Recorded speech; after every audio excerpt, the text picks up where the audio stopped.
ఇప్పుడున్న జనరేషన్లో 2026 ఏఐ రాజ్యమేలుతుంది. మానవుడు కూడా అంతరిక్షంలో అడుగు పెడుతున్న సందర్భాలు కూడా ఉన్నాయి. కానీ ఏదో మూల మూఢనమ్మకాలు అయితే రాజ్యమేలుతున్నాయి. కొన్ని ప్రాంతాలలో అయితే ఇంకా చిల్లంగి, బాణామతి, చేతబడి అంటూ మూఢనమ్మకాలతో మనుషుల ప్రాణాలు కూడా తీసుకున్న పరిస్థితి అయితే కనిపిస్తూ ఉంది. ఇటువంటి ఘటనే పార్వతీపురం మన్యం జిల్లా పార్వతీపురం మండలం వెలగవలస గ్రామంలో చోటు చేసుకుంది. రమేష్ అనే వ్యక్తి చిల్లంగి చేస్తున్నాడు అని అయితే గ్రామస్తులు అనుమానంతో ఆ వ్యక్తిని అయితే సజీవ దహనం చేశారు. దాడి చేసి ఊరి గ్రామస్తులందరూ కలిసి దాడి చేసి అతని సజీవ దహనం చేశారు. నిజంగా ఇటువంటి ఘటనలు చెప్పుకోవడానికి కూడా చాలా సిగ్గుచేటని చెప్పొచ్చు. ఎందుకంటే ఇంత జనరేషన్ మారుతూ ఉన్నా, ఎంత చదువుకున్నా అజ్ఞానం అనేది ఇంకా రాజ్యమేలుతూ ఉండటం నిజంగా బాధాకరం. కేవలం చిల్లంగి చేస్తున్నాడు అని అనుమానంతోనే ఆ వ్యక్తిపై అయితే దాడి చేసి చంపడం జరిగింది. బ్రతికుండగానే సజీవ దహనం చేయడం నిజంగా ఎటుపోతుంది మన సమాజం అని అయితే మనం నిజంగా చెప్పుకోవడానికి మాటలు కూడా రాని పరిస్థితి అయితే కనిపిస్తుంది. ఈ ఘటనపై అయితే పోలీసులు కేసు నమోదు చేసి దర్యాప్తు కూడా చేస్తున్నట్లు తెలిపారు. ఈ 16 మందిని అదుపులోకి తీసుకొని మీడియా ముందు కూడా ప్రవేశపెట్టడం జరిగింది. అయితే ఈ విషయంపై మరికొన్ని విషయాలు అయితే మనం చూద్దాం. చూడడానికి ముఖ్య ఉద్దేశం వచ్చేసి ఈ చెల్లంగి చేతబడి ఏదైతే జరుగుతుందో పార్వతీపురం రూరల్ లిమిట్స్ అలాగే సాలూరు లిమిట్స్లో కూడా జరుగుతుంది. సో దాని గురించి మాట్లాడడానికి పిలవడం జరిగింది.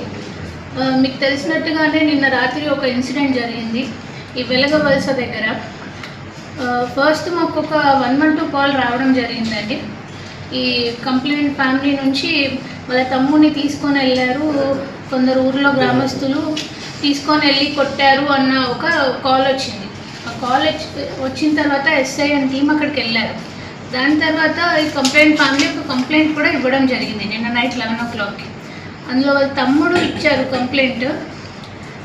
తాడంగి శ్రీధర్ అనే అతని అన్నయ్య తాడంగి రమేష్ అనే అతన్ని ఊర్లో కొందరు వ్యక్తులు ఇతనికి చెల్లంగి చేస్తున్నాడు, చేతపడి చేస్తున్నాడు అన్న ఒక అపోహలో అతన్ని తీసుకొని వెళ్ళారు. అతన్ని కొట్టి తర్వాత 20 మంది ఎంతమంది అన్నది ఇంకా మేము నెంబర్ ఎగ్జాక్ట్లీ తెలుసుకోవాల్సి ఉంది.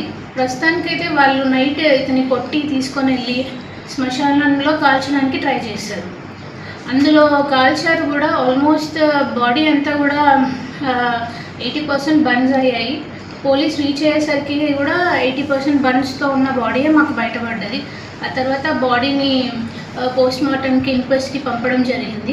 ప్రస్తుతానికి మేము ఒక కేసు కూడా రిజిస్టర్ చేయడం జరిగింది 90/2026 under section 103 Clause 2 murder sections, అలాగే ఈ రిస్ట్రెయింట్, ఇవన్నీ ఒక కేసు రిజిస్టర్ చేశాము. అలాగే కొందరు అక్యూజ్ని కూడా ఐడెంటిఫై చేయడం జరిగింది. ఈ తాడంగి తిరుపతి, శ్రీధరపు సూరన్న, తాడంగి సింగూరు, తాడంగి కృష్ణ, కట్రక చిన్నప్ప, కొండ్రగిరి చిన్నప్ప, మిల్లిక వీరయ్య, మిల్లిక వెంకయ్య, కట్రక సంగయ్య, తాడంగి ప్రకాష్, అలా ఒక 16 మందిని ఐడెంటిఫై చేసామండి. వీళ్ళ రోల్ ఏంటి అన్నది మేము క్లారిఫై చేసుకున్నాము. చేసిన తర్వాతనే వీళ్ళని అరెస్ట్ చేయడం జరిగింది. ఇంకో విషయం అంటే ఆల్రెడీ ప్రెస్ వాళ్ళందరూ ఇక్కడ ఉన్నారు కాబట్టి ఈ ఆపర్చునిటీ తీసుకొని అందరికీ చెప్పాలనుకుంది ఏంటి అంటే ఈ చేతబడి అన్నది మోడర్న్ ఏజ్లో అఫ్కోర్స్ అందరూ టెలిఫోన్ అన్నీ కూడా మారిపోయాయి. మనమందరం మొబైల్ నెట్వర్క్ స్పీడ్ కూడా పెరిగిపోయింది, కనెక్టివిటీ ఉంటుంది, చాలా విషయాలు ముందరికి వెళ్ళిపోతున్నాము.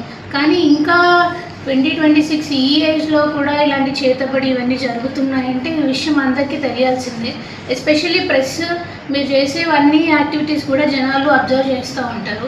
సో ఈ ఆపర్చునిటీ యూజ్ చేసుకొని చెప్పేది ఏంటి అంటే జనాలందరూ కూడా ఈ చేతబడి ఎందుకు చేస్తారంటే మోస్ట్లీ ఏదో కారణాలు తెలియక ఏదో కలొచ్చింది, ఏదో అయిపోయింది, ఇది ఎందుకైందో మాకు తెలియదు అన్నప్పుడు ఎవరినో ఒకరిని బ్లేమ్ చేసి ఈ పర్సన్ వల్లే జరిగింది అన్న ఒక అపోహలో చేస్తూ ఉన్నారు చాలా. ఏఎస్పీ మనీషా రెడ్డి కూడా మీడియా ముందు నిందితులను అయితే ప్రవేశపెట్టడం జరిగింది. అంటే ఇంకా ప్రతి ఒక్కరు కూడా మొబైల్ నెట్వర్క్ అందుబాటులో ఉంటుంది, ప్రతి ఒక్కరి చేతిలో మొబైల్ ఉంటుంది, అందరూ కూడా ముందుకు దూసిపోతున్నారు. అంటే అంటే ఎడ్యుకేషన్ పరంగా కావచ్చు, మొత్తం మోడ్రన్ అనేది ఉన్నప్పుడు ఇంకా ఈ జనాల్లో ఇంకా మూఢనమ్మకాలు, చిల్లంగి, చేతబడి అంటూ ఉండటం నిజంగా బాధాకరం. ఇటువంటి వాటి మీద ఇంకా అవేర్నెస్ తీసుకొచ్చి ఇటువంటి జరగకుండా అయితే చూడాలి, ఇంకా ముందుకు తీసుకొని వెళ్ళాలి.